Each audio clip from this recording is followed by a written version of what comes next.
Hello दोस्तों, ये कहानी का दूसरा व अंतिम भाग है। कहानी को समझने के लिए इस कहानी का पहला भाग जरूर पढ़ें। इसका लिंक मैंने डिस्क्रिप्शन में दे दिया है। तो चलिए कहानी शुरू करते हैं। सबीहा के चले जाने के बाद शबाना अपने आप को काफी अकेला महसूस कर रही थी। आसिफ भी अब हाई स्कूल में पहुंच गया था और सबीहा भी अपनी शादीशुदा जिंदगी में व्यस्त हो चुकी थी। जसबीर भी इधर कई दिनों से नहीं आया था। उसकी परीक्षा जो शुरू होने वाली थी। जसबीर ने कई बार शबाना को सलाह भी दी थी कि अभी कुछ नहीं बिगड़ा, अगर वो चाहे तो एक एप्लीकेशन फॉर्म डालकर परीक्षा दे सकती है। फिर उसका तो एक्सीडेंटल केस भी था, मेडिकल सर्टिफिकेट भी लग सकता है। लेकिन शबाना ने ध्यान नहीं दिया। किंतु आज शबाना को लग रहा था कि वो कर सकती है और कॉलेज से आने के बाद बुटीक पर भी 1 घंटा बैठ सकती है। वैसे बुटीक पर 2 टेलर तो रहते ही हैं। और रही बात आसिफ की, तो वो भी अब समझदार हो गया है। शबाना यही सोच ही रही थी कि तभी आबिद भी सबीहा को लेकर आ गया और बातों ही बातों में उसने भी शबाना को अपनी कॉलेज की पढ़ाई पूरी करने की नसीहत दे डाली। तो शबाना ने कहा, ठीक है, कल मैं भी आपके साथ चलकर देख लेती हूँ कि मैं परीक्षा दे पाऊंगी या नहीं। तो आबिद ने कहा, ठीक है, सुबह 8 बजे तैयार रहना, मैं आपको आके ले लूंगा। फिर आबिद ने सबीहा से कहा, अच्छा उठिए, अब जल्दी घर चलिए। देखता हूँ अगर शबाना को कॉलेज वाले परीक्षा देने की इजाजत दे देते हैं तो 1-2 रोज में अम्मी से बात करके आपको कुछ दिनों के लिए यहीं भेज देता हूँ। तो शबाना भी अच्छी तरीके से परीक्षा की तैयारी कर पाई। कहकर आबिद घर से बाहर निकला तो उसके पीछे पीछे सबीहा भी निकल आई। अगले दिन आबिद समय से पहले ही पहुंच गया। शबाना भी तैयार ही थी, बस घर लॉक करके चाबी टेलर मास्टर को देनी थी। घर से निकलकर शबाना ने चाबी टेलर मास्टर को दे दी और देते हुए बोली कि मास्टर साहब, आसिफ आए तो दे दीजिएगा और बोल दीजिएगा कि खाना खा लेगा, मुझे थोड़ी देर हो जाएगी। अच्छा बिटिया, ठीक है, कहकर टेलर मास्टर ने शबाना के हाथों से चाबी ले ली। उसके बाद शबाना आबिद के साथ शहर के लिए निकल गई। करीब 1.5 घंटे के बाद दोनों कॉलेज पहुंच गए। कॉलेज पहुंचकर आबिद ने जल्दी जल्दी सब पता किया तो पता चला कि अभी एग्जामिनेशन फॉर्म भरे जा रहे हैं। शबाना फीस भर के एग्जाम दे सकती है। उसके बाद आबिद ने जल्दी जल्दी शबाना का एग्जामिनेशन फॉर्म भरवाया और शबाना को क्लास करने के लिए बोलकर अपने कॉलेज चला आया। लगभग 1 घंटे के बाद आबिद वापस आ गया और शबाना को लेकर वापस घर चला आया। कॉलेज से आते वक्त शबाना ने कुछ लड़कियों से नोट्स ले लिए थे, इसलिए उसके ऊपर इस समय बहुत ज्यादा काम था। खाना भी बनाना था, बुटीक भी देखना था और पढ़ाई भी करनी थी। ऊपर से आसिफ के भी बोर्ड एग्जाम भी कुछ दिन में शुरू होने वाले थे। इधर बहुत दिनों से जसवीर ने शबाना की खोज खबर नहीं ली थी, तो सोचा कि चलो शबाना को फोन कर लेता हूँ। यही सोचकर जसवीर ने शबाना को फोन किया तो पता चला कि शबाना ने अब कॉलेज जाना शुरू कर दिया है। तो जसवीर ने कहा, ये काम तो आपने बहुत अच्छा किया शबाना जी, सुनकर बहुत खुशी हुई। सच कहता हूँ, मैं बता नहीं सकता कि मैं कितना खुश हूँ। जसवीर को इस तरह से बोलते हुए देखकर शबाना ने कहा, पर आप इतने खुश क्यों हैं जसवीर जी? एडमिशन तो हमारा हुआ है, वो आप नहीं समझ सकती शबाना जी। कहकर जसवीर ने फोन रख दिया और शबाना के बारे में ही सोचने लगा। शबाना शादी के खूबसूरत लाल लिबास में सजी बहुत खूबसूरत लग रही थी और बरमाला लिए धीरे धीरे जसवीर की तरफ आगे बढ़ रही थी। तभी फोन की घंटी ने उसे जैसे नींद से उठा दिया और वो कोई और नहीं शबाना ही थी, जिसने ये पूछने के लिए फोन किया था कि उसका कॉलेज का टाइम क्या है। मेरा कोई टाइम नहीं है शबाना जी, कभी पूरे टाइम खाली रहता हूँ, कभी पूरे टाइम बिजी। शबाना ने जितनी ही बेपरवाही से प्रश्न किया था, जसबीर ने भी उतनी ही बेपरवाही से जवाब दिया, जिसे सुनकर शबाना ने कहा, आप इस तरह से बात क्यों कर रहे हैं जसबीर जी? लो जी भला, मैं किस तरीके से बात कर रहा हूँ? आपने जैसा प्रश्न किया जवाब भी तो वैसा ही मिलेगा। आइए आपको आसान शब्दों में समझाता हूँ। मेरा मतलब है, जिस दिन प्रोफेसर साहब आ जाते हैं उस दिन बिजी रहता हूँ और जिस दिन नहीं आते उस दिन पूरे टाइम खाली रहता हूँ। ओह, तो ये बात है। अच्छा ठीक है, फोन रखती हूँ, कहकर शबाना ने फोन रख दिया और अपने नोट्स कॉपी करने लगी। शबाना अब रोज आबिद के साथ कॉलेज जाने लगी थी। आबिद पहले शबाना को कॉलेज छोड़ता, फिर खुद अपने कॉलेज जाता और फिर लौटते वक्त शबाना को अपने साथ लेकर आता। लेकिन इधर कुछ दिनों से शबाना को लगने लगा कि आबिद उसमें कुछ ज्यादा ही दिलचस्पी लेने लगा है। किसी न किसी बहाने से उससे टकरा जाना, बाइक की स्पीड एकदम से तेज कर देना और फिर शबाना को ये कहना कि मुझे पकड़ कर बैठ जाओ, नहीं तो बार बार झटका लगेगा, यहाँ की सड़कें अच्छी नहीं हैं। और तो और कभी कभी जानबूझकर उसके कंधे पर हाथ रख देना और शबाना के मना करने पर यह कहना कि सॉरी शबाना, मुझे लगा कि सबीहा है। अब शबाना को बिल्कुल भी अच्छा नहीं लगता था। एक दिन उसने सबीहा से बोल दिया कि आपा, भाईजान को बोल देना कि कल से मैं अपनी दोस्तों के साथ चली जाऊंगी। आबिद मियाँ को कुछ अच्छा नहीं लगा। फिर वो गुस्से में बोला, हाँ जिसके साथ भी जाना है जाए, मैं कौन होता हूँ रोकने वाला, कहकर आबिद अपने घर चला गया। उसके बाद शबाना अगले रोज बस से कॉलेज गई और फिर उधर से जसबीर ने उसे बस स्टेशन तक छोड़ा, जहाँ से शबाना ऑटो से अपने घर तक पहुँच गई। यद्यपि बस स्टेशन से शबाना का घर कोई ज्यादा दूर नहीं था, बस 2 ही किलोमीटर की ही दूरी पर था और बस स्टेशन से शहर जाने में 2 घंटे लगते थे, जहां अपने रोजमर्रा के काम से उस गांव के बहुत से लोग जाते थे। लेकिन इतनी ही दूरी लड़कियों को अकेले तय करने से लोग न जाने क्यों कतराते थे। जब तक कॉलेज चलता रहा तब तक तो सब कुछ ठीक ठाक चलता रहा, लेकिन अब शबाना की परीक्षा नजदीक आ गई थी, तो ये डर था कि अगर वो किसी दिन टाइम से कॉलेज नहीं पहुंची तो उसकी परीक्षा छूट जाएगी। यही सोचकर वो परेशान थी। तो जसबीर ने कहा कि इधर से मैं छोड़ दिया करूंगा, उधर से तुम बस पकड़कर आ जाना। तो शबाना ने कहा ठीक है। लेकिन शबाना अभी एक ही दिन जसबीर के साथ गई, तब तक ये बात उसके चाचा शकील के पास पहुंच गई कि शबाना आज फिर उस पंजाबी के साथ गई है। तो शकील ने कहा कि ठीक है, मैं बात करके देखता हूँ। शाम को शबाना जब घर आई तो देखा शकील चाचा पहले से ही मौजूद हैं। देखकर शबाना ने उन्हें पहले तो दुआ सलाम की, फिर बोली, चाचा क्या बात है, आज आप हमारे घर पर? कोई खास बात नहीं, कोई खास बात नहीं है, मैं तो बस ऐसे ही आ गया था हाल चाल लेने। और बताओ आजकल क्या चल रहा है? चाचा आपको तो पता ही है कि परीक्षाएं चल रही हैं हमारी। क्यों आबिद भाई ने नहीं बताया होगा आपको? थोड़ी देर बाद दिमाग पर जोर डालते हुए बोले, अरे हाँ, आबिद ने तो बताया था मुझे, मैं ही भूल गया था।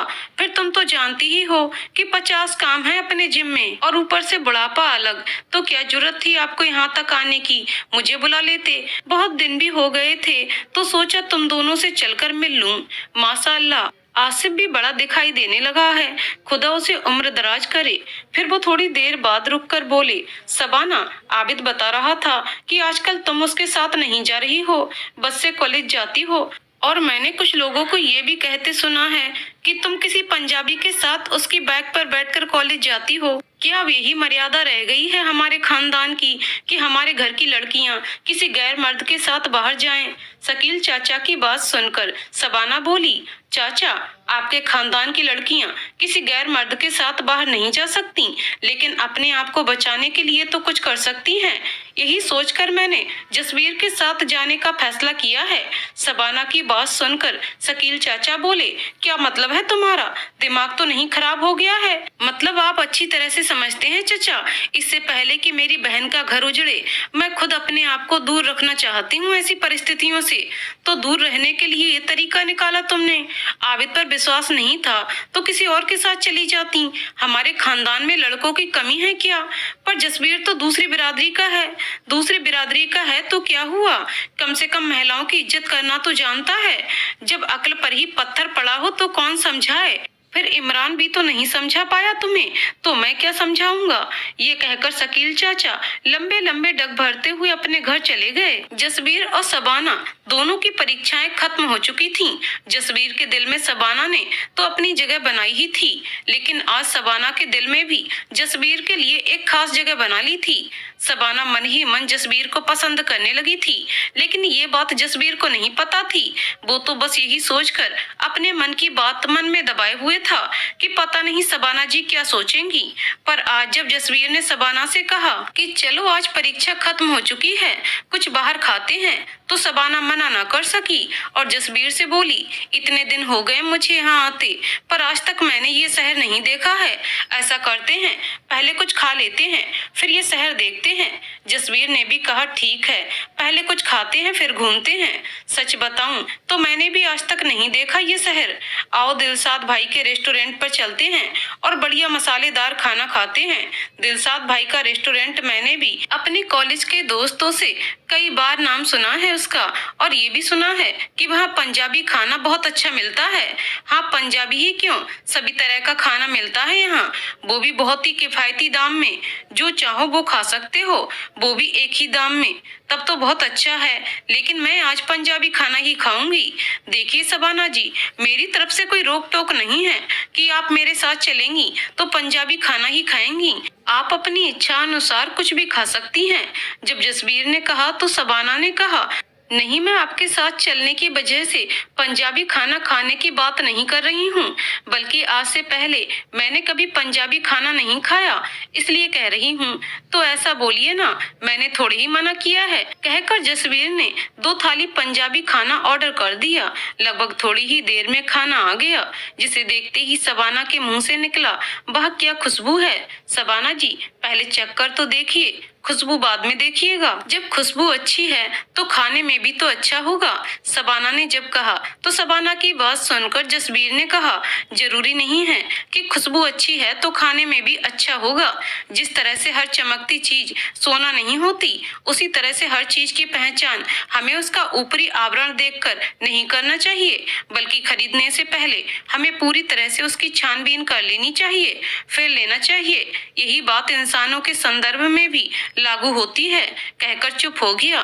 जसबीर की बात सुनकर शबाना ने कहा, इस हिसाब से तो पहले हमें आपको भी परखना चाहिए, आखिर क्या जानती हूँ मैं आपके बारे में। कहकर शबाना शांत हो गई। आपने बिल्कुल वाजिब सवाल किया है शबाना जी, हाँ बिल्कुल परखना चाहिए। अच्छा छोड़िए जसबीर जी, हम लोग भी क्या फिजूल के सवाल लेकर बैठ गए। चलिए जल्दी से खाकर शहर देखते हैं, फिर वापस घर भी तो जाना है। हाँ बिल्कुल सही कहा आपने, चलिए चलते हैं। कहकर दोनों घूमने के लिए निकल पड़े। शहर घूमने में काफी देर हो चुकी थी, तो जसबीर ने कहा कि इतनी रात में आपका अकेले बस में जाना ठीक नहीं, मैं घर तक छोड़ देता हूँ, आधा घंटा जल्दी ही पहुँचा दूंगा। ठीक है, कहकर शबाना बैठ गई। लगभग 2 घंटे बाद दोनों घर पहुँचे तो रात के 10 बज चुके थे। आसिफ फोन कर कर के परेशान हो चुका था, लेकिन शबाना का फोन बंद था, जिसकी वजह से सबीहा, आबिद और शकील चाचा शबाना के घर पर ही मौजूद थे और इतनी रात में शबाना को जसबीर के साथ देखकर आग बबूला हो चुके थे। आबिद ने तो जसबीर के ऊपर हाथ ही उठा दिया था, लेकिन शबाना ढाल बनकर खड़ी रही थी जसबीर के सामने, जिस वजह से आबिद पीछे हट गया और जसबीर अपने घर वापस चला गया। उस रात सबने मिलकर शबाना को समझाने का बहुत प्रयास किया, लेकिन शबाना अपनी जिद पर अड़ी रही। अगले दिन शबाना ने फोन करके जसबीर को कोई रास्ता निकालने के लिए कहा, तो जसबीर ने कहा कि ठीक है, अम्मू से बात करके देखता हूँ। पहले तो जसबीर की अम्मू भी बहुत गुस्सा हुई जसबीर के ऊपर, किंतु बेटे की जिद और नरगिस से अपने अच्छे संबंधों के कारण वो मान गईं और जसबीर से बोली कि सब्बों को लाने की तैयारी कर पुत्र, जो होगा देखा जाएगा। अपनी अम्मू की बात सुनकर जसबीर खुशी से झूम उठा और उनका माथा चूमते हुए बोला कि मेरी प्यारी अम्मू, आप नहीं जानती कि आपने मुझे आज क्या दिया है। तुझे आज तक कुछ भी तो नहीं दे पाई पुत्र, क्या था मेरे पास जो तुझे देती। कहकर मनप्रीत रो पड़ी, तो जसबीर ने उन्हें समझाते हुए कहा कि बस इतना ही काफी है मेरे लिए, आप ही सब कुछ है मेरे लिए। जसबीर की तरफ से हाँ हो जाने के बाद शबाना के सामने सबसे बड़ी जिम्मेदारी आसिफ की थी कि उसके ना रहने के बाद आसिफ का क्या होगा, किसके पास रहेगा आसिफ।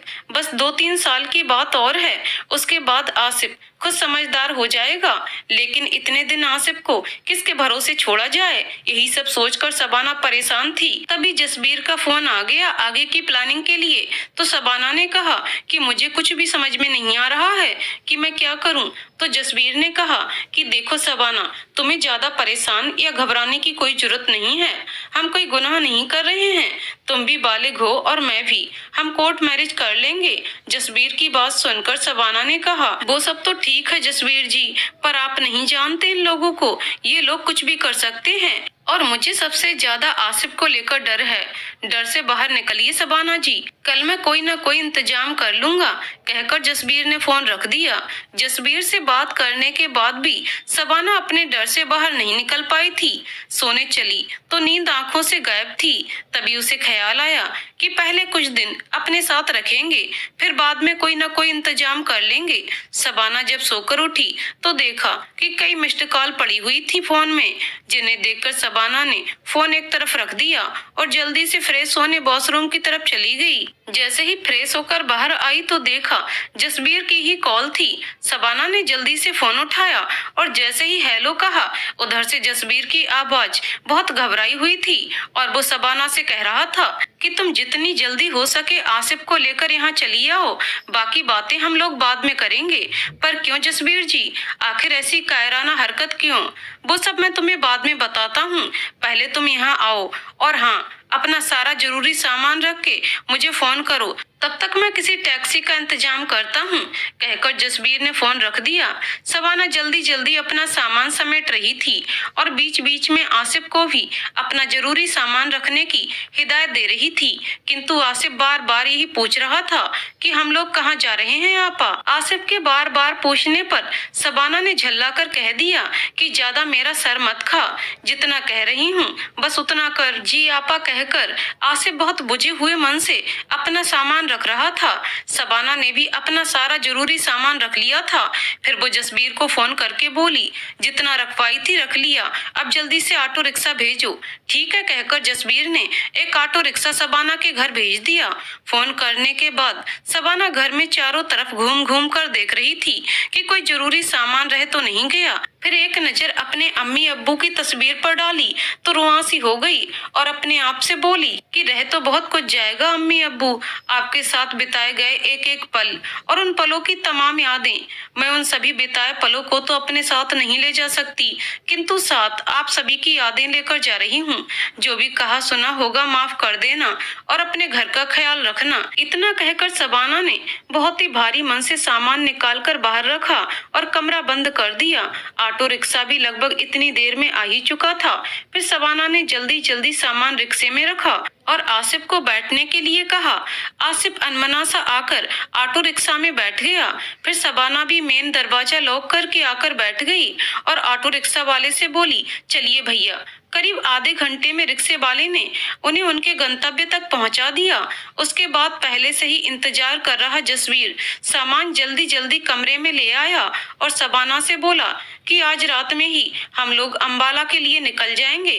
कल रात मुझे फोन पर किसी ने धमकी दी है, इसलिए यहाँ रहना खतरे से खाली नहीं है, लेकिन हम लोग जाएंगे कहाँ ये मैं तुम्हें बाद में बताऊंगा, कहकर जसबीर ने अंबाला के लिए टिकट बुक कर लिए। लेकिन अलग अलग नाम से 2 टिकट उसने पहले किए थे, 2 बाद में। लेकिन अंबाला जाने से पहले जसबीर की अम्मू अपनी आंखों के सामने जसबीर की शादी होते हुए देखना चाहती थी, इसलिए गुरुद्वारे में जाकर दोनों ने शादी कर ली और शबाना आज से सब्बो बन गई जसबीर के घर वालों के लिए। लेकिन अभी समस्या यहाँ खत्म नहीं हुई थी। सबसे बड़ी समस्या थी आसिफ की। पता नहीं जसबीर की भाभी कमलप्रीत आसिफ को एक्सेप्ट करेंगी या नहीं। फिर शबाना की पहचान छुपाना तो कुछ दिन आसान था, लेकिन आसिफ तो न ही बहुत बड़ा था न ही बच्चा। उसको यदि उसके नाम से ना बुलाकर दूसरे नाम से बुलाया जाए तो कैसा लगेगा। किंतु शबाना ने आसिफ की भी समस्या हल कर दी। मैं उसे अपने हिसाब से समझा दूंगी। जैसे जैसे रात गहराती जा रही थी, अंधेरा बढ़ता जा रहा था। सड़कों पर एक अजीब सा सन्नाटा पसरा हुआ था। कोई आता जाता भी दिखाई नहीं पड़ रहा था। तभी उस सन्नाटे को चीरता हुआ फिर वही ऑटो वाला आया जिसे जसबीर ने पहले भी बुलाया था। फिर शबाना आसिफ जाकर उसमें बैठ गए, लेकिन मनप्रीत ने जाने से इनकार कर दिया और जसबीर से बोली, पुत्र तू जा, थोड़े दिन रहकर वहाँ, आखिर वो तेरा भी घर है, मैं यहीं रहूंगी अभी, बाकी तू तो सब जानता ही है। पर मैं आपको यहाँ अकेला छोड़कर कैसे चला जाऊंगा अम्मू, फिर हालत भी तो ठीक नहीं है। पहले बताती तो मैं टिकट ही नहीं करवाता। एक काम करता हूँ, टिकट कैंसिल कर देता हूँ। जसबीर की बात सुनकर मनप्रीत बोली, ना पुत्र, टिकट कैंसिल मत कर, तुझे मेरी सौगंध। मुझे तो जितना कुछ देखना था मैंने देख लिया, अब कुछ देखने की इच्छा नहीं है। अब जल्दी से जा, नहीं तो तेरी ट्रेन छूट जाएगी, कहकर मनप्रीत ने जसबीर को भेज दिया। जसबीर भी भारी मन से चला तो गया, लेकिन रास्ते भर अपनी अम्मों के बारे में ही सोचता रहा। ट्रेन अपने समय से आधा घंटा देर से पहुंची थी। जगप्रीत अपनी गाड़ी लेकर आया था। जसबीर को लेने आते ही जसबीर को गले लगा लिया जगप्रीत ने और जसबीर से बोला, बहुत दिन बाद आया तू, अम्मू कहाँ है?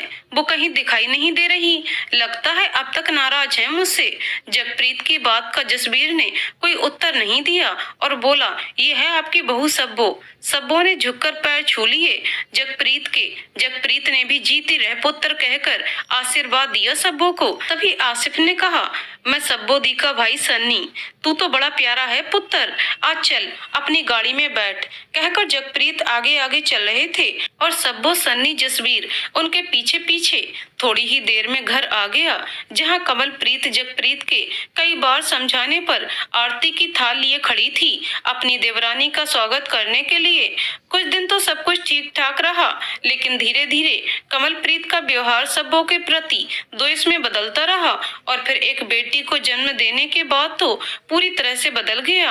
आसिफ उर्फ सन्नी इंटरमीडिएट की परीक्षा पास कर चुका था। अब सब्बो के सामने सबसे बड़ी जिम्मेदारी आसिफ की आगे की पढ़ाई का इंतजाम करने की थी। सब्बो के चले आने के बाद बुटीक अब पहले जैसे चलती नहीं थी, इसलिए सब्बो ने उसे बेचकर आसिफ को आगे पढ़ने के लिए इलाहाबाद भेज दिया और रहने के लिए हॉस्टल में ही व्यवस्था करवा दी। लेकिन कमलप्रीत को अब भी इन तीनों का यहाँ रहना गवारा न था, जबकि उससे वो एक नौकरानी की तरह काम लेती थी। वो सब्बो से सलोनी बरंदा के बगल में लेटी हुई अर्ध निद्रा की अवस्था में थी और पिक्चर की भांति उसकी आंखों के सामने उसका अतीत चल रहा था। वो देख रही थी कि उसको और बरंदा को लेकर अपने उसके ताऊ जी गाँव के मेले में गए हैं, जहाँ उनकी मुलाकात पुराने दोस्त सदानंद जी से होती है और दोनों दोस्त मिलकर बहुत खुश होते हैं, एक दूसरे के गले लगकर हालचाल पूछते हैं।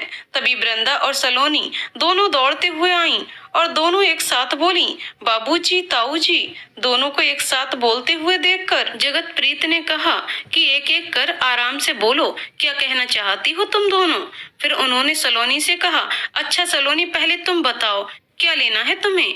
ताऊजी, ताऊजी, मुझे वो वाला लहंगा लेना है। जब सलोनी ने कहा, तो ठीक है पुत्र, अभी दिलवाता हूँ, कहकर जगतप्रीत ने बरंदा से पूछा कि तुम्हें क्या लेना है, अब तुम भी बता दो। कुछ नहीं बापू, मुझे कुछ नहीं लेना, आप सलोनी को ही दिलवा दीजिए, मैं बाद में ले लूंगी। पर बाद में क्यों, अभी क्यों नहीं बरंदा पुत्र, आखिर ऐसा क्या हो गया, कहकर जगतप्रीत लहंगा देखने लगा। तभी सलोनी एक पीले रंग का लहंगा उठाकर बोली, दीदी दीदी, ये वाला ले ले, ये रंग आपके ऊपर बहुत अच्छा जचेगा, कहकर सलोनी बरंदा के ऊपर वो लहंगा लगाने लगी। बरंदा ने सलोनी के हाथ से वो लहंगा छीनकर दुकान वाले को देते हुए कहा, अंकल रख लीजिए इसे, ऐसा सड़ा हुआ लहंगा मैं नहीं पहनती। बरंदा की बात सुनकर सलोनी ने कहा, दीदी फिर आप ये मेरा वाला ले लो, मैं ये पीला वाला ले लेती हूँ, कहकर वो लहंगा बरंदा को पकड़ा दिया। बरंदा खुश हो गई वो लहंगा देखकर, लेकिन जगतप्रीत बरंदा का ये रूप देखकर क्रोधित हो गया, किंतु उस समय उसने अपने क्रोध को दबा दिया। घर आया तो देखा कि बरंदा की माँ कमलप्रीत चारपाई पर अपनी दोनों जांघों के बीच दो मसलंद दबाए बैठी हुई थी और सब्बो नीचे जमीन पर बैठकर उसके पैर दबा रही थी, जिसे देखकर जगतप्रीत और गुस्से में आ गया और कमलप्रीत से बोला, बहुत महारानियों वाले ठाट बाट हैं तेरे, और अब वही गुड़ अब हमारी छोरी में डाल रही है। जब कल को ये दूसरे के घर जावेगी तो तेरी ही तरह रौब दिखाएगी। तो कमलप्रीत ने कहा, तो क्या गलत कर रही हूँ? मैं नहीं चाहती कि मेरी बेटी ससुराल में जाकर नौकरानी बनकर रहे, वो मेरी तरह पूरे ठाट बाट से रहे। देख कमल, मैं फिर कहता हूँ कि अपनी छोरी में तू जो ये गलत आदत डाल रही है वो ठीक नहीं है, एक न एक दिन तू इसका परिणाम जरूर भुगतेगी। तू ज्यादा परेशान ना हो बरंदा के बापू, मुझे भी अपनी छोरी की पूरी चिंता है, कहकर कमलप्रीत चारपाई पर हुक्का सुलगा कर बैठ गई। जगतप्रीत कमरे से बाहर आ गया तो बरंदा अपनी माँ के पास आई और उसे अपना लहंगा दिखाते हुए बोली, माँ देखो मैं कितना सुंदर लहंगा लेकर आई हूँ, बाबूजी ने दिलवाया है। कमलप्रीत लहंगा देखते हुए बोली, हाँ है तो सुंदर। तभी उसकी नजर पास खड़ी सलोनी पर पड़ी तो वो बोली, छुपा क्यों रही है? ला इधर देखूं तो सही ये वाला कैसा है। कमलप्रीत के इतना कहते ही सलोनी ने डरते हुए वो पैकेट कमलप्रीत को पकड़ा दिया, जिसे देखते ही कमलप्रीत ने कहा, ये वाला भी सुंदर है। ऐसा कर सलोनी, इसे भी यहीं रख दे। जब तेरी वृंदा दीदी एक बार पहन लेंगी तो तू ले लेना। और वृंदा से कहा कि वृंदा, अपना कोई पुराना लहंगा हो तो सलोनी को दे दे। अपनी माँ की बात सुनकर वृंदा ने एक पुराना लहंगा सलोनी को देते हुए कहा, ये ले, ये वाला रख ले, बहुत सुंदर लगेगा तेरे ऊपर। नहीं लेना मुझे ये वाला, ताऊ जी ने मेरे लिए वो वाला खरीदा था। कहकर सलोनी वृंदा से अपना लहंगा मांगने लगी, जिसे देखकर कमलप्रीत चारपाई से उठी और सलोनी को एक जोरदार चांटा मारते हुए बोली, तुम तीन तीन लोगों को बैठाकर खिला रहे हैं, ये क्या कम है? अभी जो तू मेरी बेटी की बराबरी करने चली है, चल हट यहाँ से। और सलोनी की वहाँ पकड़कर उसे कमरे से बाहर निकाल दिया। रोती हुई सलोनी को कमरे से बाहर आता देखकर सब्बों ने पूछा, क्या हुआ बेटा, क्यों रो रही हो? सलोनी को इस तरह से रोता हुआ देखकर जब सब्बों ने पूछा तो सलोनी ने जोर जोर से रोने लगी और रोते हुए बोली, माँ, मेरा लहंगा ताई जी ने वृंदा दीदी को दे दिया। कहकर सलोनी और जोर जोर से रोने लगी, जिसकी आवाज सुनकर जगतप्रीत बाहर से अंदर आ गए और सलोनी से पूछा, क्या हुआ पुत्र, क्यों इतना गला फाड़ फाड़ कर चिल्ला रही हो? तो सलोनी ने कहा, ताऊ जी, आपने जो लहंगा खरीदा था वो ताई जी ने वृंदा दीदी को दे दिया। कहकर फिर रोने लगी। सलोनी के मुंह से ऐसी बात सुनकर जगतप्रीत का मुंह खुला रह गया। उसके बाद सलोनी की माँ सब्बू उसे कितना भी समझाती रही कि जाने दे सलोनी, तेरे पापा को पैसे मिल जाएंगे तो तेरे लिए मैं नया लहंगा खरीद दूंगी। लेकिन सलोनी फिर भी चुप नहीं हुई। कमलप्रीत का तो पहले से ही बुरा हाल था, जिसकी वजह से जगतप्रीत की माँ मनप्रीत उसके साथ नहीं रहती थी। लेकिन अब सब्बू और उसकी बेटी के साथ भी कमलप्रीत का यही व्यवहार देखकर जगतप्रीत से आज रहा ना गया। फिर वो गुस्से से चीखता हुआ कमलप्रीत के पास जाकर बोला, देख कमल, तेरी तो जैसे तैसे कट गई, लेकिन मेरी तुझसे एक गुजारिश है कि मेरी बेटी को अपने सांचे में न ढाल, नहीं तो मैं जीते जी मर जाऊंगा।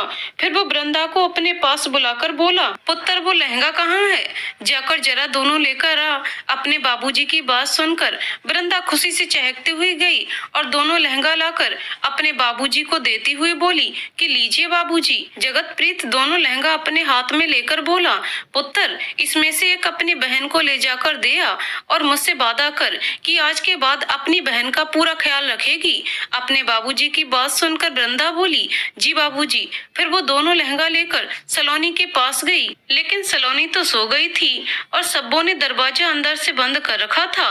वृंदा दोनों लहंगा लेकर वापस आ गई और जगतप्रीत को देते हुए बोली, बाबूजी, सलोनी सो गई है और चाची ने अंदर से दरवाजा बंद कर लिया है। कहकर लहंगा अपने बाबूजी को पकड़ाकर चली गई।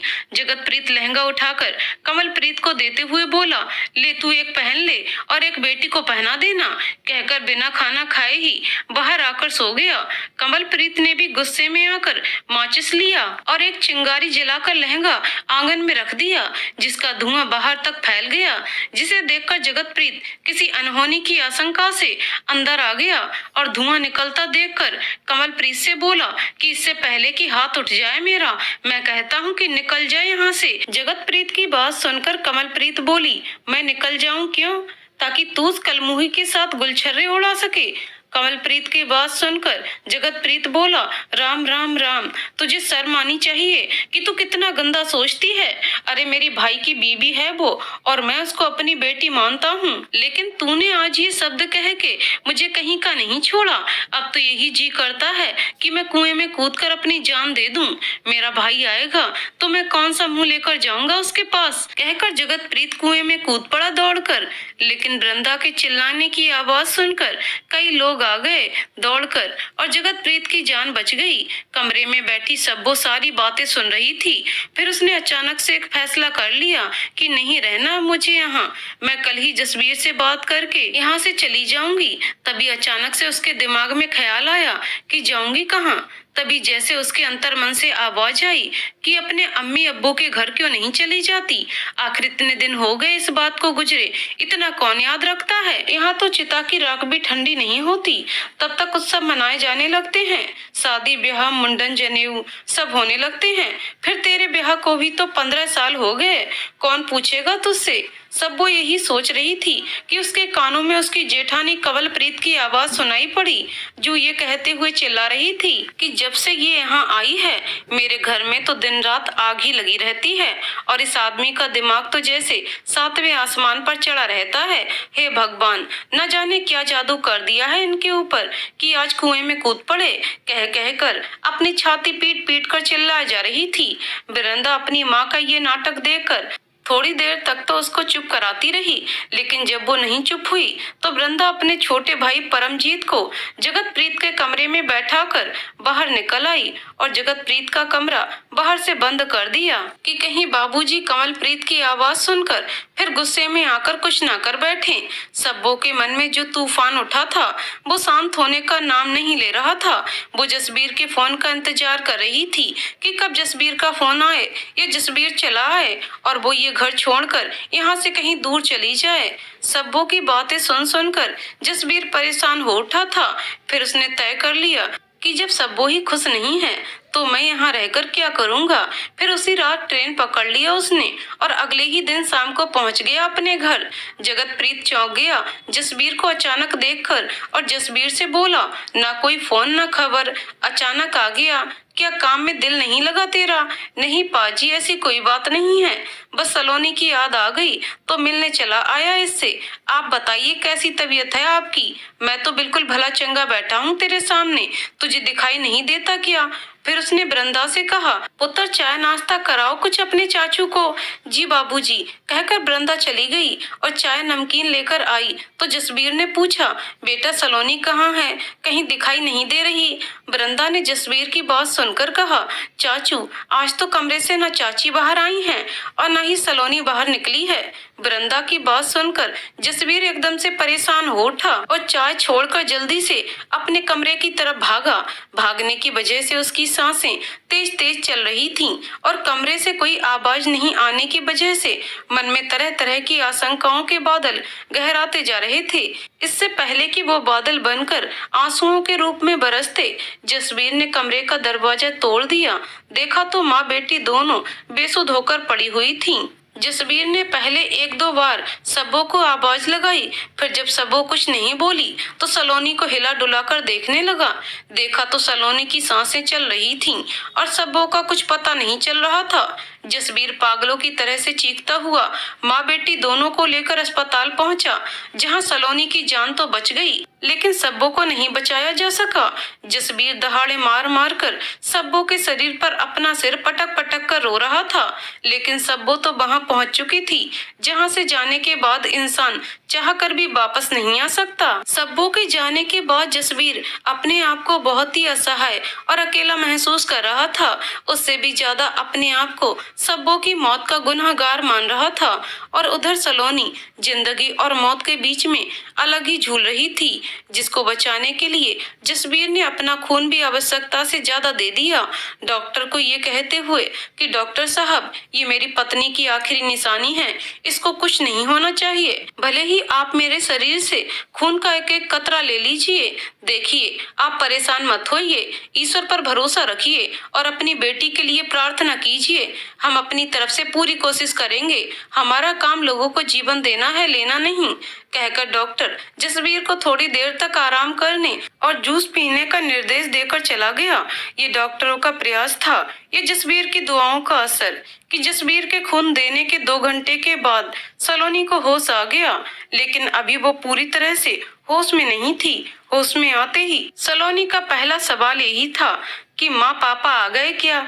सलोनी की आवाज सुनकर पास बैठी नर्स ने कहा, नहीं बेटा, अभी तो नहीं आए, तुम थोड़ी देर और सो जाओ। ठीक है माँ, जब पापा आ जाएं तो उठा देना, कहकर सलोनी ने फिर आंखें बंद कर लीं। सलोनी के होश में आते ही डॉक्टर ने कुछ दवाइयां लिखी और जसबीर को बुलाकर पर्चा देते हुए कहा कि आप लोग इसे कुछ खिलाते पिलाते हैं या नहीं। पता है, इसके शरीर में खून बिल्कुल भी नहीं है और ऊपर से इसके शरीर में जहर का भी असर था, लेकिन जहर कड़वा होने की वजह से ये ज्यादा नहीं पी पाई। वो तो अच्छा हुआ कि आप लोग समय से ले आए यहाँ, वरना इसकी भी जान बचाना मुश्किल ही था। आगे से ध्यान रखना इसका, कहकर डॉक्टर ने पर्चा जसबीर को थमा दिया। जसबीर पर्चा लेकर जाने लगा तो डॉक्टर ने जसबीर को बुलाकर फिर कहा, वैसे तो ये पुलिस केस बनता है, लेकिन मैं एक बार फिर तुमसे पूछता हूँ कि इतनी छोटी बच्ची और जहर किसी ने दुश्मनी में दिया है या इसने खुद खाया है, ये तो तुम ही अच्छी तरह से बता सकते हो। डॉक्टर की बात सुनकर जसबीर डॉक्टर के आगे हाथ जोड़ता हुआ बोला, प्लीज सर, मैं आपके आगे हाथ जोड़ता हूँ कि अब तो जो होना था वो हो गया। इस केस को यहीं रफा दफा कीजिए। मैं आपको पूरी बात बताता हूँ। दरअसल में मैं यहाँ था नहीं और पारिवारिक कलह में मेरी पत्नी ने कल रात में अपने भी जहर खा लिया और मेरी बेटी को भी देने की कोशिश की, जबकि मैंने उसे फोन करके समझाया था कि मैं आ रहा हूँ, अब हम लोग यहाँ नहीं रहेंगे। लेकिन पता नहीं क्या चल रहा था उसके दिमाग में। मेरी तो पूरी दुनिया ही उजड़ चुकी है सर, मैं उसे बहुत प्यार करता था, कहकर जसबीर रोने लगा। तो डॉक्टर ने कहा, ठीक है, मैं पुलिस को इन्फॉर्म नहीं करूंगा, लेकिन आइंदा से ध्यान रखना कि दोबारा ऐसी गलती ना होने पाए। जी सर, कहकर जसबीर ने पर्चा डॉक्टर के हाथ से ले लिया और दवाइयां लेने लगा। दवाइयां लेने के बाद जब जसबीर जूस लेने गया तो उसके पास 2 ही गिलास जूस के पैसे थे और उसे घर भी पहुंचना था। तो जसबीर ने 1 ही गिलास जूस लिया और आधे पैसे घर जाने के लिए बचा लिए। जूस लेकर वो सलोनी के पास पहुंचा तो सलोनी आंखें खोले कमरे की हर चीज को बहुत आश्चर्य से देख रही थी और बार बार नर्स से एक ही सवाल कर रही थी कि मुझे यहाँ कौन लाया, मेरी माँ और पापा कहाँ हैं। तभी जसबीर आकर बोला, मैं आ गया पुत्र, तेरे लिए दवाइयाँ और जूस लेने गया था, तो अब जल्दी से जूस पी लो, तभी तो जल्दी ठीक होगी, कहकर सलोनी को जूस पिलाने लगा। पिताजी, ये बहुत कड़वा है, थोड़ा आप पीजिए, फिर मैं पी लूंगी। कल रात माँ ने भी ऐसा ही कड़वा जूस पिलाते हुए कहा था कि सलोनी, आधा मैं पी रही हूँ, आधा तू पी ले। फिर पीकर हम दोनों सो गए थे। फिर मैं बीमार कैसे हो गई, बताइए ना पापा। और माँ कहाँ है? मैं बीमार हूँ तो भी माँ मेरे पास नहीं है, जबकि वो कल रात में बोल रही थी कि अब हम लोग साथ रहेंगे। सलोनी की बातों का जसबीर के पास कोई उत्तर नहीं था। उसकी आंखों में आंसू आ गए और वो वहां से हटकर दूर जाकर खड़ा हो गया। इधर जसबीर के घर पर सबों के अंत्येष्टि संस्कार की पूरी तैयारी हो चुकी थी। जसबीर जब सलोनी को घर लेकर आया तो देखा कि 2-4 महिलाएं और एक 20-21 साल का लड़का सबों को घेर कर रो रहे हैं और जो महिलाएं थीं वो ऊंची ऊंची आवाज में यही कह रही थीं कि अरे मार डाला इन सब ने, मेरी बहन को मिलकर मार डाला। अरे कितना समझाया था हम सब ने मिलकर उसे कि अपनी बिरादरी में निकाह कर ले, लेकिन नहीं मानी वो। अरे हमें क्या पता था कि इतने जालिम हैं ये लोग। तभी सबाना की बड़ी आपा ने सलोनी को देखकर कहा, आजा मेरी बच्ची, मैं तुझे अब इन जालिमों के पास नहीं रहने दूंगी, कहकर जैसे ही उसे गले लगाना चाहा तो सलोनी उनसे दूर हटते हुए बोली, कौन हैं आप और यहाँ बैठकर क्यों रो रही हैं? सलोनी के मुंह से ऐसी बात सुनकर सबाना की बड़ी आपा दूर हट गईं, फिर और जोर जोर से रोने लगीं। तभी आसिफ ने आकर सलोनी को गोद में उठा लिया और बोला, बेटा अब तो अपने मामू के घर चलेगी और अपने मामू के साथ ही रहेगी। पता है मामू ढेर सारी चॉकलेट दिलवाएंगे तुझे, ये ढेर सारी लाया भी हूँ तेरे लिए, कहकर चॉकलेट निकाल कर सलोनी को देने लगा। तो सलोनी ने चॉकलेट लेते हुए कहा, अब ये सारी चॉकलेट मेरी, चलिए माँ के पास चलिए ना मामू, माँ आपको देखकर बहुत खुश होंगी। नहीं बेटा, आप जाओ, अभी मैं थोड़ा आपके पापा से मिल लूं, फिर आता हूँ, कहकर आसिफ जसबीर के गले लगकर रोते हुए बोला। ये क्या हो गया जीजू, ये क्या हो गया? आप ऐसा कर लेंगी? मैंने सोचा भी नहीं था। हमेशा मुझे हिम्मत देती रहती थी और खुद इतनी कायर निकलेंगी, मैंने भी नहीं सोचा था।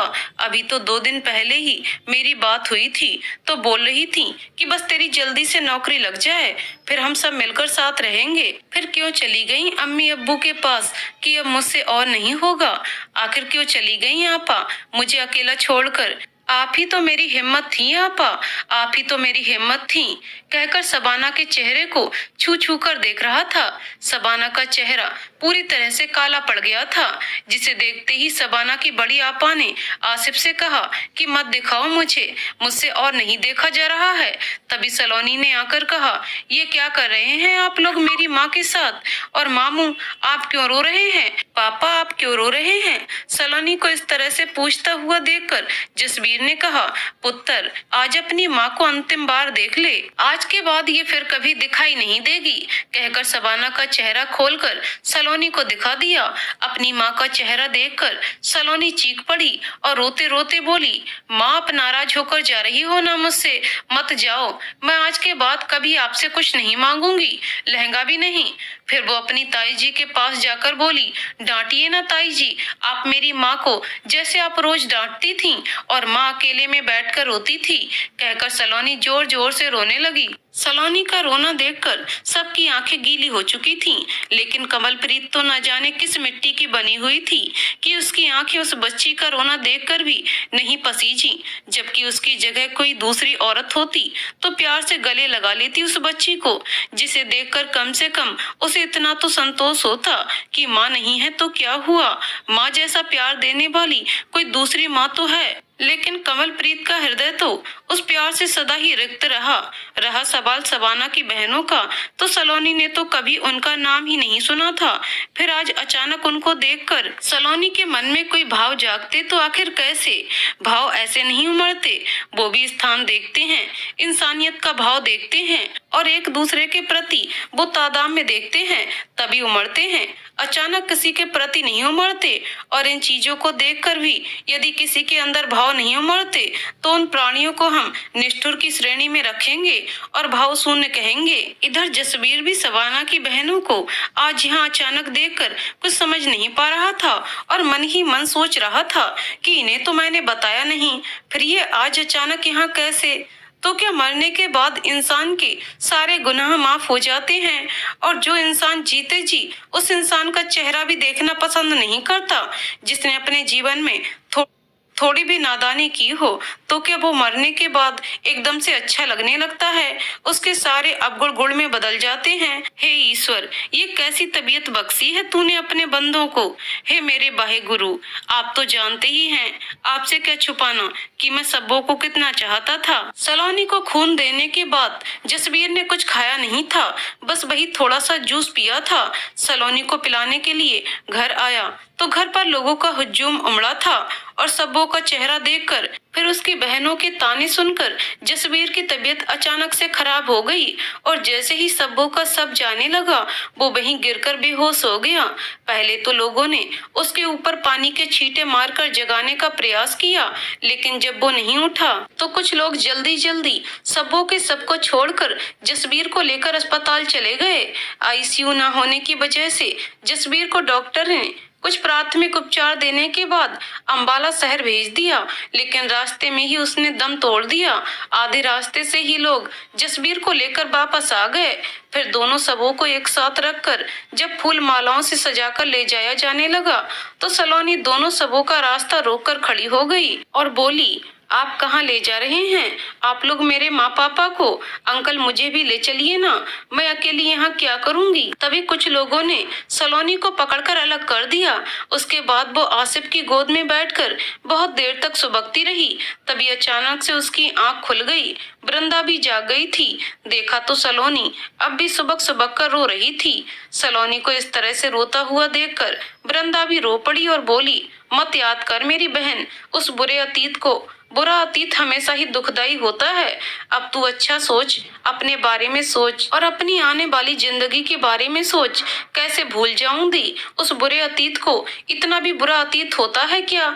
न जाने ईश्वर मुझसे किस जन्म के पापों का गिन गिन कर बदला ले रहा है। लगता है कि संसार के सारे दुख डाल दिए हैं मेरी झोली में।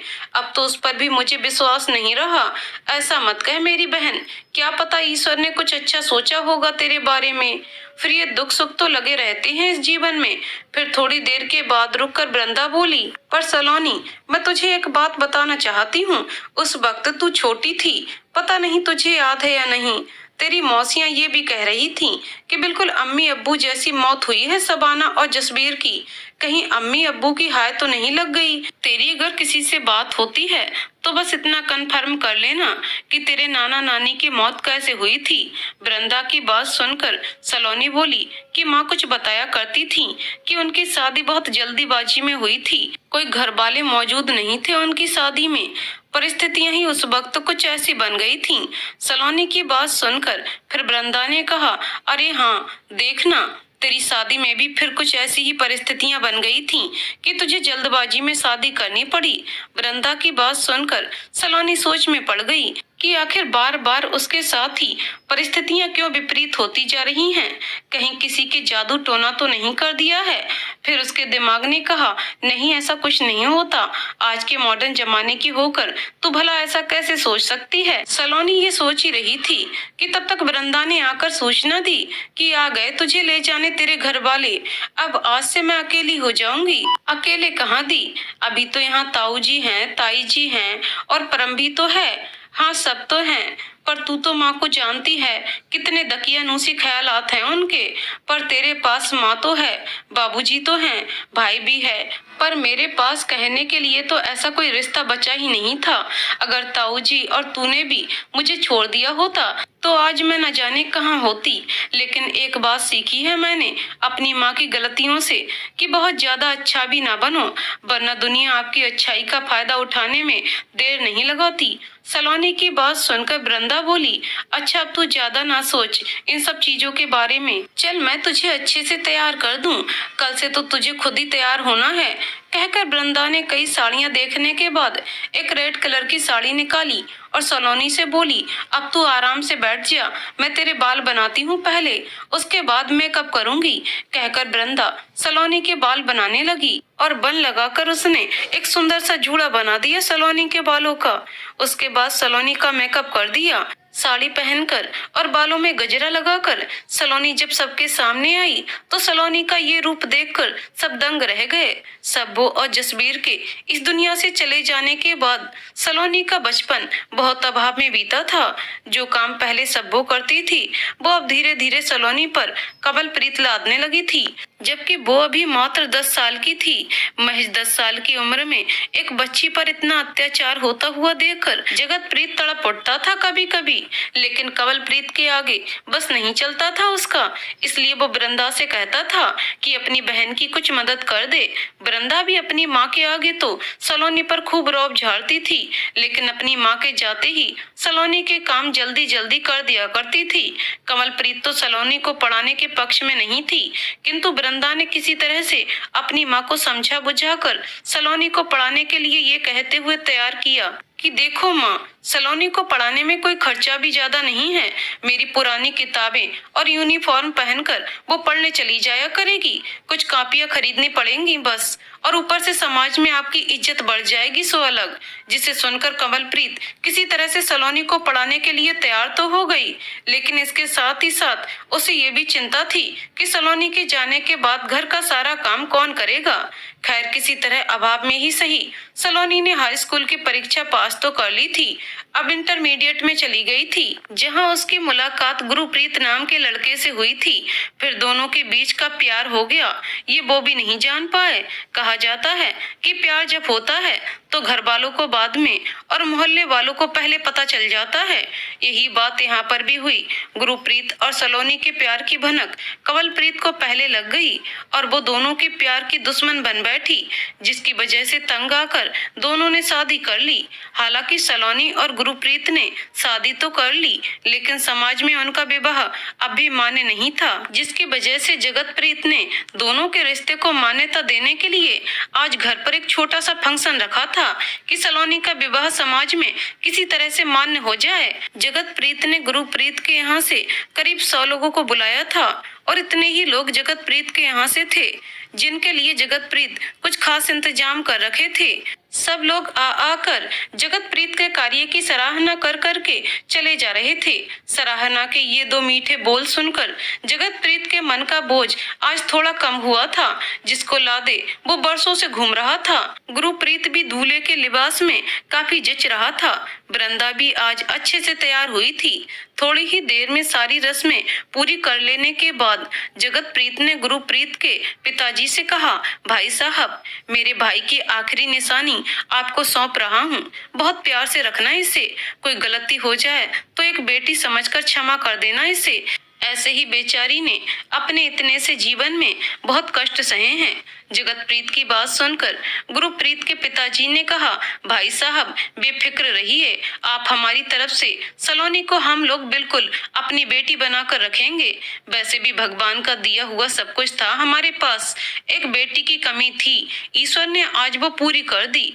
अच्छा, अब जल्दी से विदा कर दीजिए मेरी बेटी को। कहकर गुरप्रीत के पिताजी बाहर निकल आए। सलोनी की आंखें तो पहले से ही गीली थीं, लेकिन विदाई के इन क्षणों में और भी बरस उठी। फिर एक नजर उसने अपनी माँ पापा की तस्वीर पर डाली, उन्हें प्रणाम किया और ताऊ जी के गले लगकर फिर उन्हें प्रणाम किया और बोली, हो सके तो कभी एक नजर आते जाते हमारे घर की तरफ भी एक नजर डाल लेना ताऊ जी, हमें पराया मत करना। और फिर वृंदा से बोली, दी, ख्याल रखना ताऊ जी का। और चल दी अपने नए सफर की तरफ, एक नई जिंदगी की शुरुआत करने। वृंदा की बात को तो उस समय सलोनी ने हल्के में लिया था, लेकिन जाते समय सलोनी के दिमाग में बार बार वही बातें आ रही थीं। फिर अचानक ही एक अनजाने डर से सलोनी डर उठी और अपने नए जीवन को लेकर सशंकित हो उठी। रास्ते भर सलोनी चुप ही रही। उसने गुरप्रीत की एक भी बात का जवाब नहीं दिया। गुरप्रीत को भी यही लग रहा था कि शायद सलोनी ने अपना घर छोड़ा है अभी अभी, इसलिए उदास है। यही सोचकर गुरप्रीत ने सलोनी को उसके हाल पर छोड़ दिया कि जब सलोनी का मूड ठीक हो जाएगा वो खुद ही बात करेगी। अभी उसका मन अशांत है, उसको और परेशान करना ठीक नहीं है। शादी के लाल जोड़े में सजी वृंदा उस दिन कितनी सुंदर लग रही थी। शायद खुश नहीं थी वृंदा उस दिन विमल की दुल्हन बनकर, लेकिन कमलप्रीत बहुत खुश थी वृंदा की शादी से, क्योंकि वृंदा की शादी एक बहुत ही संपन्न और धनाढ्य फैमिली में हो रही थी, जो शुरू से ही कमलप्रीत चाहती थी।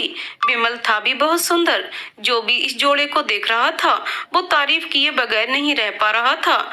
एक तो विमल सुंदर था ही, ऊपर से मिलनसार भी था। जो भी आता विमल उससे उठकर मिलता, बैठने के लिए कहने पर भी बड़े अदब से बैठता था। लेकिन वृंदा का स्वभाव विमल से थोड़ा उलट था। उसकी रौब जमाने की आदत गई नहीं थी अभी। वैसे भी आदतें कहाँ छूटती हैं इतनी जल्दी, जो जीवन में पड़ जाती हैं एक बार। विमल ने वृंदा के बारे में पहले भी बहुत कुछ सुन रखा था, इसलिए शादी की पहली रात ही जब विमल ने वृंदा से कहा कि लगता है कि तुम खुश नहीं हो इस शादी से, तो वृंदा ने कहा कि हमारे यहाँ लड़कियों की खुशी कहाँ देखी जाती है, आप खुश हैं यही बहुत है।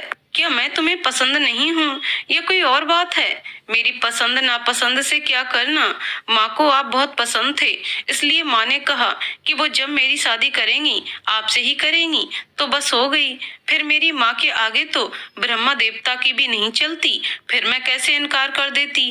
कहकर वृंदा चुप हो गई थी। तभी विमल ने फिर सवाल छोड़ा कि क्या आपको कोई और पसंद था? पसंद क्या, मतलब अच्छा लगता था, लेकिन उससे मेरी शादी करने का तो सवाल ही नहीं उठता था। सवाल क्यों नहीं उठता था? क्या वो आपकी जाति बिरादरी का नहीं था?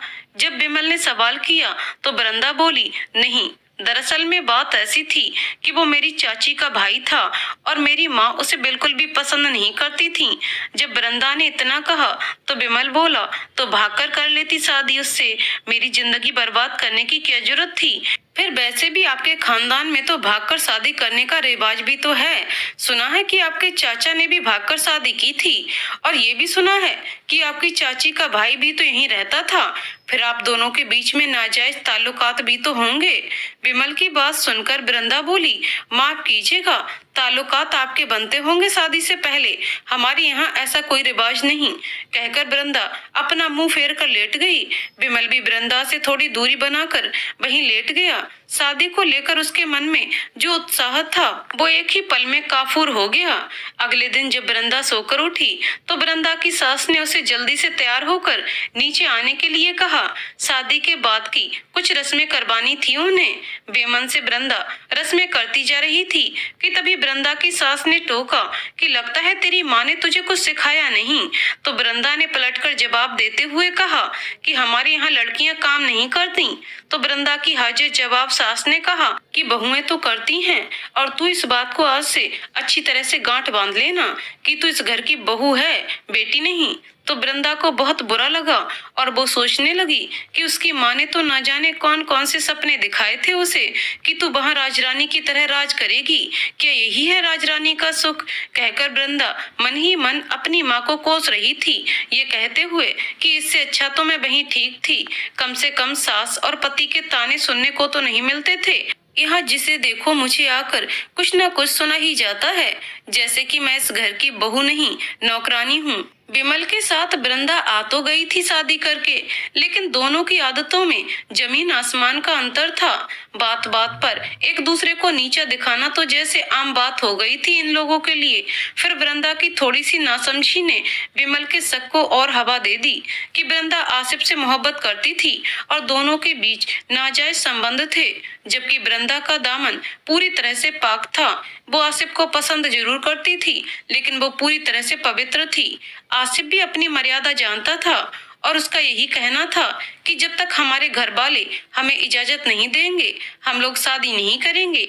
इससे पहले कि कोई बात होती, बीच में सबाना उर्फ सब्बो की मौत ने इस रिश्ते को आगे बढ़ने का कोई मौका ही नहीं दिया। फिर ये बात यहीं की यहीं दबी रह गई। लेकिन आज विमल ने उसी बात को अपना हथियार बना लिया था और वृंदा के खिलाफ इस्तेमाल कर रहा था। और गुरप्रीत का घर आज पूरी तरह से सजा था। गेंदा गुलाब कई तरह के ताजे फूलों से पूरा घर महक उठा था। सलोनी का आज अपने ससुराल में पहला दिन था। मृदुल और सौम्य स्वभाव की सलोनी ने आते ही अपनी मोहक मुस्कान और मीठी आवाज से सबका दिल जीत लिया था। और गुरप्रीत तो उसके रूप का दीवाना होने के साथ साथ ही उसकी बुद्धिमत्ता का भी कायल था। वो जब भी सलोनी को देखता तो यही कहता कि इस दुनिया में तुम अकेले ही ऐसी हो जिसका भगवान ने कोई अक्स नहीं बनाया होगा। फिर इतराकर सलोनी का अगले ही पल ये कहना कि मैं हूँ ही ऐसी, मेरे जैसी इस जहां क्या इस जहां में भी नहीं मिल सकती। चिराग लेके ढूंढोगे तो भी नहीं। लेकिन अगले ही पल वो दुखी होकर ये कहती कि भगवान मेरे जैसी किस्मत किसी को भी ना दे। औपचारिकता पूरी करने के बाद गुरप्रीत की माँ सलोनी को एक फूलों से सजे हुए कमरे में लेकर गई और बोली, थक गई होगी पुत्र, थोड़ी देर आराम कर ले, फिर मैं तुझे बाकी लोगों से मिलवाती हूँ। कहकर कमरे से निकल ही रही थी कि गुरप्रीत ने कहा, माँ मैं भी थक गया हूँ, थोड़ा जाकर आराम कर लेता हूँ। तो गुरप्रीत की माँ बोली, बेटा जरूर कर, लेकिन बाहर जाकर। बाहर क्यों माँ, अंदर क्यों नहीं? अब तो शादी हो गई है हमारी। पहले कहती थी कि सलोनी से मत मिल, शादी हो जाने दे। अब शादी हो जाने के बाद कमरे से बाहर कर रही हो। सब्र कर बेटा, थोड़ा सब्र कर, सब्र का फल मीठा होता है। कहकर गुरप्रीत की माँ गुरप्रीत को कमरे से बाहर ले आई। बाहर आने के बाद भी गुरप्रीत का मन नहीं लग रहा था। ऊपर से उसके भाई बहन उसे अलग परेशान कर रहे थे। रात भर जगती और थकी होने के कारण सलोनी को कमरे में जाते ही नींद आ गई। लेकिन उसके दिमाग में रह रहकर वृंदा द्वारा कही हुई बातें अब भी घूम रही थीं और वो नींद में ही बोले जा रही थी, नहीं मैं पता लगाऊंगी कि नाना नानी माँ पापा दोनों लोगों की मौत का एक दूसरे से क्या संबंध है। मैं अपनी शादी को उस अंजाम तक नहीं पहुंचने दूंगी। तभी दरवाजा खटकाने की आवाज हुई तो सलोनी ने नींद में ही दरवाजा खोला और फिर बिस्तर पर जाकर लेट गई। तभी उसकी सास 2 कप चाय लेकर आई और बोली, पुत्र जल्दी से चाय पीकर फ्रेश होकर बाहर आ जा, तुझसे मिलने मोहल्ले की औरतें आई हैं। तो सलोनी ने कहा, अभी आई माँ। थोड़ी देर बाद सलोनी अपने कमरे से बाहर आ गई और आकर वहां बैठ गई। तो उन औरतों ने सलोनी को देखते ही कहा, कितनी सुंदर बहू लेकर आई हो गुरप्रीत की माँ, किसी की नजर ना लगे, राई नून उतार देना। उन औरतों की बातें सुनकर गुरप्रीत की माँ बोली, हाँ सितारा, मेरी बहू तो है ही सुंदर, इसमें कोई शक नहीं। फिर वो सलोनी से बोली, पुत्र जाकर आराम कर ले अपने कमरे में, बैठे बैठे थक गई होगी। सलोनी अपनी सास की बात सुनकर बोली, नहीं माँ, अभी नहीं थकी हूँ मैं। कहकर सलोनी उनके पास ही बैठ गई। उसके बाद वो बोली, अच्छा तू बैठ पुत्र, मैं चाय बनाकर लाती हूँ। कहकर किचन की तरफ जाने लगी तो सलोनी भी उनके पीछे पीछे चली गई और जाकर उनसे बोली, अच्छा लाइए माँ, मैं बना देती हूँ। तो वो बोली, रहने दे पुत्र, रहने दे, मैं सास हूँ तो क्या हुआ, इतनी बेरहम भी नहीं हूँ कि पहले ही दिन तुझसे काम करवाऊं। मेरी सास ने तो मुझसे पूरे 6 महीने तक काम नहीं करवाए थे, तो मैं तो तुझे ज्यादा नहीं तो 1.25 महीने तो बैठा कर खिला ही सकती हूँ। कहकर सलोनी से चाय बनाने के लिए मना कर दिया। इतनी देर में चाय बनकर तैयार भी हो चुकी थी। फिर उन्होंने सलोनी को चाय देते हुए कहा, जा पुत्र, अपने कमरे में बैठकर आराम से पी ले, उसके बाद आराम कर लेना, बाकी काम तो लगा ही रहता है हम सबकी जिंदगी में। जब गुरप्रीत की माँ ने सलोनी से इतना कहा तो आंसू आ गए सलोनी की आंखों में, जिन्हें देखते ही सलोनी की सास बोली, लगता है कि माँ की याद आ गई। कोई बात नहीं पुत्र, आज से मुझे ये अपनी माँ समझना। जी माँ, कहकर सलोनी अपने कमरे में चली आई और अपनी सास का वात्सल्यपूर्ण व्यवहार देखकर सोचने लगी, कितनी अच्छी है मेरी सास। मुझे आए अभी एक भी दिन नहीं हुए और ऐसा लग रहा है जैसे मैं इन्हें कितने दिनों से जानती हूँ। और एक मेरी ताई जी हैं जिनके साथ मैं इतने दिन रही, लेकिन फिर भी मेरे लिए उनके दिल में ममता नहीं जागी। नहीं, मैं अपने घर संसार को ऐसे नहीं बिखरने दूंगी, चाहे इसके लिए मुझे कुछ भी करना पड़े। वृंदा की एक नादानी अब उस पर भारी पड़ने लगी थी। विमल बात बात पर उस पर आरोप लगाना शुरू कर देता और ऊपर से वृंदा की सास से भी वृंदा का 36 का आंकड़ा चलता था। अब इस रिश्ते को ज्यादा दिन खींचना मुश्किल था। फिर एक दिन वृंदा ने विमल से साफ साफ कह दिया कि नहीं रहना मुझे अब तुम्हारे साथ, कमियां मुझ में नहीं तुम में हैं। क्या मैं नहीं जानती कि रात रात भर तुम किससे बातें करते हो, किसके ख्यालों में खोए रहते हो। तुमने भी ये शादी मुझसे नहीं मेरे पैसे से की है। कहकर वृंदा रोने लगी कि वृंदा को रोता हुआ देखकर विमल अपने माँ पापा को बुला लाया और उनसे बोला, पापा अब मैं और नहीं रह सकता इसके साथ। जब से आई है मेरी जिंदगी नर्क बन गई है। रात रात भर पता नहीं किस लड़के से बातें करती रहती है और पहले से ही इसका अपनी चाची के भाई के साथ नाजायज रिश्ता था। विमल की बात सुनकर विमल की माँ भी आ गई और वृंदा के बाल खींचते हुए बोली कि कल मुंही कहीं की कहाँ कहाँ मुंह काला करके आई है, अभी बुलाती हूँ तेरे माँ बाप को। फिर उन्होंने विमल से कहा, विमल जल्दी से फोन मिला इसकी माँ को। कितना गुड़ गाया था शादी के वक्त इसका, लेकिन ये तो बिल्कुल उसके उल्टा निकली, न शक्ल न सूरत, न ही काम करने का कोई ढंग, और ऊपर से मायके में गुल खिलाकर आई है। अपनी माँ के कहने पर विमल ने सलोनी के बाबूजी को फोन मिलाया तो वृंदा के ससुराल का फोन देखकर जगतप्रीत ने परम को फोन पकड़ाते हुए कहा कि ले जा, अपनी माँ को फोन दे दे, तेरी बहन की ससुराल से फोन आया है। तो परम ने फोन ले जाकर अपनी माँ को पकड़ा दिया, ये कहते हुए कि माँ ये देखो, वृंदा दीदी की ससुराल से फोन आया है। तो वृंदा ने फोन लेते हुए जैसे ही हेलो कहा, उधर से वृंदा की सास कड़कते हुए स्वर में बोली, शादी तय करते वक्त बड़े गुड़ गाए थे तूने अपनी बेटी के, लेकिन तेरी बेटी तो बड़े गुड़ वाली निकली। कल आके ले जाना अपनी बेटी को। वृंदा की सास के मुंह से ऐसी कड़वी बातें सुनकर कंवलप्रीत हक्की बक्की रह गई। परम बार बार उसे पूछे जा रहा था कि क्या हुआ माँ, लेकिन उसके मुंह में तो जैसे जबान ही नहीं थी। बोलती भी तो क्या बोलती। किसी ने सच ही कहा है कि जब अपने पर आती है तो इंसान की सारी हेकड़ी निकल जाती है। कंवलप्रीत के ऊपर भी आज उस लाठी ने प्रहार किया था जिससे वो अंदर ही अंदर दहल चुकी थी, लेकिन कहती भी तो किससे कहती। जगतप्रीत से बात किए उसे कई साल बीत चुके थे। जब सब्बों को लेकर उसके ऊपर झूठा इल्जाम लगाया था, उसके मन में आया कि एक बार जगतप्रीत से जाकर बात करे, लेकिन करती भी तो किस मुंह से करती। जगतप्रीत ने तो पहले ही मना किया था इस शादी के लिए। उसने तो वृंदा का रिश्ता अपने बचपन के दोस्त के बेटे से तय किया था, जो वृंदा को पसंद भी करता था, और अपने बेटे का वृंदा के प्रति झुकाव देखकर ही जगतप्रीत के दोस्त ने अपने बेटे के लिए वृंदा का हाथ मांगा था। किंतु कंवलप्रीत ने ये कहते हुए उस रिश्ते से इनकार कर दिया था कि कितना कमाता है वो, मैं नहीं चाहती कि मेरी बेटी एक मास्टर के साथ अपनी पूरी जिंदगी निर्वाह करे। आज उसे अपने किए पर पछतावा हो रहा था, लेकिन अपनी बेटी की जिंदगी का सवाल था तो कवलप्रीत ने परम से कहलवा दिया कि कल वृंदा के ससुराल जाना है, हम दोनों का जाना बहुत जरूरी है। तो वृंदा के बाबूजी सवेरे तैयार मिले और वृंदा के ससुराल के लिए दोनों साथ चल दिए। रास्ते भर दोनों खामोशी रहे। अगले दिन जब वो वृंदा के ससुराल पहुंचे तो पहले से ही वृंदा का सारा सामान पैक करके रखा था, जिसे देखते ही जगतप्रीत का माथा ठनका और वो कवलप्रीत से बोला, देख लिया ना अपनी जिद का अंजाम, और बाकी तेरी सीख और बुरे कर्मों का नतीजा है ये जो मेरी बेटी भुगत रही है। चल अब लेके चल अपनी बेटी को, और सुन वो सब जो आज तक तू दूसरों की बेटियों को सुनाती आई है। कहकर उसने विमल के पिताजी से कहा, हमने तो सुना था कि आप लोग बहुत इज्जतदार हैं, क्या यही है आपकी इज्जत जहां दूसरों की बेटियों की कोई इज्जत नहीं होती? अरे मेरी बेटी के साथ इतना कुछ करने से पहले एक बार अपनी बेटी के बारे में तो सोच लेते। जब वृंदा के बाबूजी ने विमल के पिता से कहा तो विमल के पिता ने उन्हें समझाते हुए कहा, माफ कीजिएगा जगत जी, मैं ज्यादा कुछ नहीं जानता इन चीजों के बारे में। हमारे घर के ज्यादातर फैसले में माँ बेटे खुद ही करते हैं। हमें आपसे और आपकी बेटी दोनों से हमदर्दी है, किंतु मैं चाह कर भी कुछ नहीं कर सकता। मैं आपके आगे हाथ जोड़ता हूँ, प्लीज मुझे क्षमा कीजिएगा। विमल के पिताजी हाथ जोड़ते हुए वहाँ से चले गए। फिर वृंदा के बाबूजी वृंदा को चुप कराते हुए बोले, चल वृंदा पुत्र, तेरी जगह यहाँ नहीं है, ये तो तेरी माँ की जिद थी, वरना मैं तेरी शादी यहाँ कभी नहीं करता। 2 पैसे कमा लेने से कोई इज्जतदार नहीं बन जाता। उसकी असली इज्जत तो उसका एक अच्छा इंसान होना है, जो इन लोगों में नहीं है। फिर वो विमल को संबोधित करते हुए बोले, मैंने अपनी बेटी को जितना भी गहना कपड़ा और जो सामान दिया था वो एक एक चीज मुझे वापस चाहिए, बाकी तो मैं कोर्ट में देख लूंगा। कहकर वृंदा को अपने घर लेकर चले आए।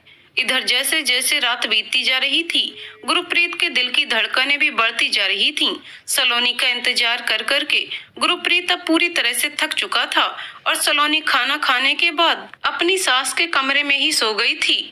और गुरप्रीत की माँ समरजीत ने सलोनी को इस तरह से सोता हुआ देखकर जगाना उचित नहीं समझा। आधी रात को जब सलोनी की आंख खुली तो अपने आप को अपनी सास के कमरे में देखकर उसे गुरप्रीत की नाराजगी का एहसास पहले ही हो गया था।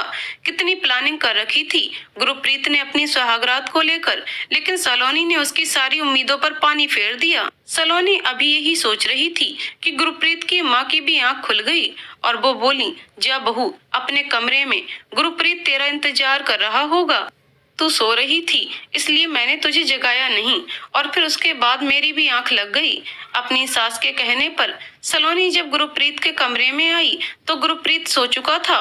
ये देखकर सलोनी भी सो गई। तभी गुरप्रीत ने उसे अपनी बाहों में लेते हुए कहा, इतनी जल्दी क्यों आई, थोड़ा और रुक कर आती। तो सलोनी ने कहा कि ठीक है जाती हूँ, वैसे भी सुबह होने में 2 ही घंटे बचे हैं। तो गुरप्रीत ने कहा, 2 ही घंटे बचे हैं तो क्यों जा रही हो? सुबह सब लोग देखकर यही कहेंगे कि हमारे बीच शादी की पहली रात ही झगड़ा हो गया, भगवान जाने आगे क्या होगा। तो सलोनी ने गुरप्रीत के मुंह पर अपनी उंगली रखते हुए कहा कि फिर कभी झगड़े की बात मत करना, बड़ा डर लगता है झगड़ों से, मुझे डर लगता है। ऐसा क्यों? पति पत्नी के बीच तो झगड़े होते ही रहते हैं। गुरप्रीत ने सलोनी को अपने और करीब खींचते हुए कहा। तो सलोनी ने कहा, नहीं, इन झगड़ों से घर भी तबाह होते रहते हैं। सलोनी के इतना कहते ही गुरप्रीत ने सलोनी के होठों पर अपने होठ रखते हुए कहा कि आज ही सारी बातें कर लोगी या कुछ कल के लिए भी छोड़ोगी। तो सलोनी ने कहा कि रिश्ता बनाने से पहले ये भी जानना जरूरी है कि रिश्ता कितना टिकाऊ है। देखो गुरप्रीत, मैं पहले अपने पैरों पर खड़ा होना चाहती हूँ, उसके बाद प्यार के लिए तो सारी उम्र पड़ी है, फिर अभी हमारी उम्र ही कितनी है। कहकर सलोनी गुरप्रीत से दूर हटकर खड़ी हो गई। गुरप्रीत ने भी सलोनी के फैसले का सम्मान करते हुए बल प्रदर्शन करना उचित नहीं समझा और ये तय कर लिया कि जब सलोनी जब चाहेगी तभी वो उसके पास आएगा। इधर वृंदा भी अपने पुराने अतीत से बाहर निकल आई थी और अपने आने वाले कल के बारे में सोच रही थी, लेकिन उसकी समझ में नहीं आ रहा था कि उसे आगे क्या करना चाहिए। तभी एक दिन जगतप्रीत से मिलने जगतप्रीत के वही पुराने दोस्त आए और फिर उन्हें वृंदा के बारे में जानकर बड़ा दुख हुआ। उसके बाद वो जगतप्रीत से बोले, देख जगत, जितना कुछ होना था हो गया। अभी केस भी लंबा चलेगा और फैसला आने में भी कुछ वक्त लगेगा। इससे पहले तू एक काम कर, वृंदा को आगे पढ़ा, उसे बीटीसी करा दे। कल को बीटीसी करके मास्टरनी बन जाएगी तो उसे रिश्तों की कमी नहीं होगी। अपने दोस्त की बात सुनकर जगतप्रीत बोला, ठीक है सदानंद, तू जैसा कहेगा अब मैं वैसा ही करूंगा। सदानंद ने भी कहा, ठीक है, इस समय फार्म भी निकले हैं, मैं कल ही ला देता हूँ। और वृंदा से बोले, वृंदा बेटा, मैं कल ही कुछ किताबें लाकर देता हूँ, तुम खूब मन लगाकर पढ़ाई करना।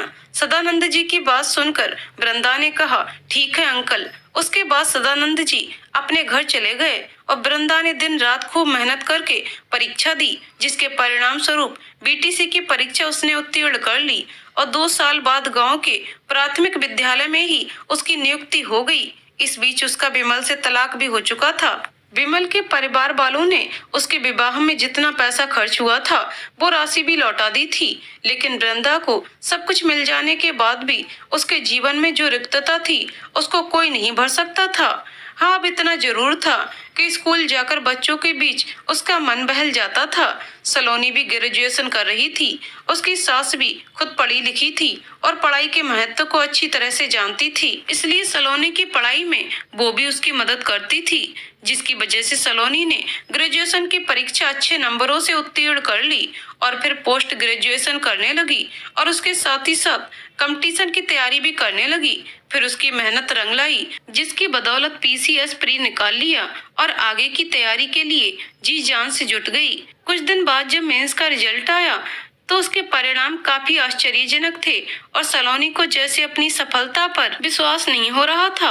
लेकिन गुरप्रीत ने सलोनी को जब न्यूज़पेपर लाकर दिखाते हुए ये कहा कि विश्वास कीजिए मैडम, ये देखिए आपने पीसीएस परीक्षा में 4था स्थान हासिल किया है, वो भी पहली बार में, बिना किसी कोचिंग सेंटर में तैयारी किए। तो सलोनी गुरप्रीत से बोली, अगर आप और माँ दोनों मेरा साथ न देते, हौसला न बढ़ाते तो ये संभव नहीं होता। प्राउड तो मुझे फील करना चाहिए कि मुझे आप लोगों का साथ मिला, वरना कोई कसर बाकी नहीं थी मेरी जिंदगी नर्क बनने में।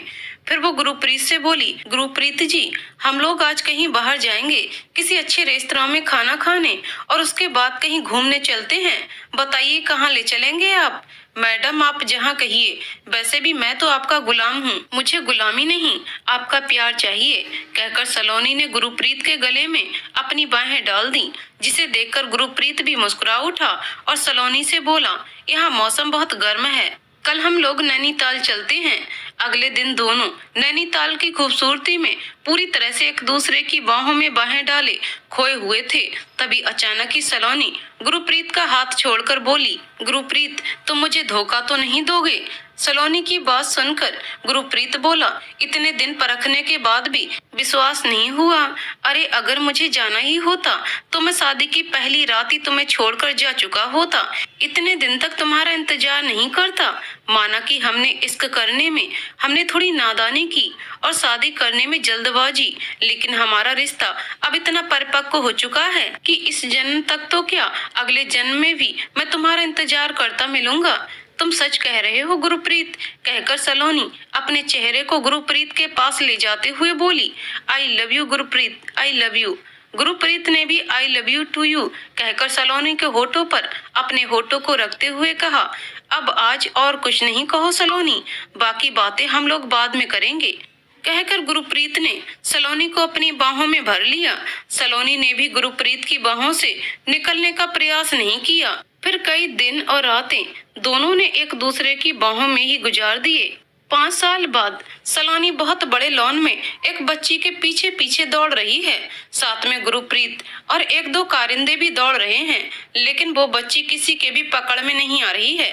अंत में थक हार कर सलोनी वहीं एक कुर्सी पर बैठ गई, लेकिन आज उसके चेहरे पर पूरा आत्मविश्वास झलक रहा था और लग ही नहीं रहा था कि ये वही सलोनी है जो कल तक एक अनजान डर के साए में जी रही थी। सलोनी बैठी ही थी कि तभी उसे एक लड़का और एक लड़की आते हुए दिखाई दिए, जिन्हें देखकर वो सोचती है कि इस वक्त कौन हो सकता है, किंतु पास आने पर वो वृंदा को देखकर खुश होते हुए कहती है कि दी अच्छा किया जो आप आ गईं, संभालिए अपनी लाडली को। फिर वो थोड़ी देर रुककर बोली, दी आज आप बहुत खुश लग रही हैं, कहीं जो मैं सोच रही हूँ वो सच तो नहीं है। सलोनी की बात सुनकर वृंदा मुस्कुरा दी, जिसकी मुस्कुराहट ने ही सब कुछ बयां कर दिया और सलोनी को ये समझते देर नहीं लगी कि वृंदा दी को प्यार हो गया है। चलो ये उनके लिए अच्छा है, लेकिन हे ईश्वर इनके प्यार को लंबी उम्र देना, कहकर वृंदा को गले लगा लिया। तो दोस्तों कहानी यहीं पर समाप्त होती है। दोस्तों आपको कहानी कैसी लगी कमेंट करके जरूर बताइएगा। कहानी पसंद आई हो तो वीडियो को लाइक शेयर करें और चैनल को सब्सक्राइब करें। कहानी को पूरा सुनने के लिए बहुत बहुत धन्यवाद दोस्तों।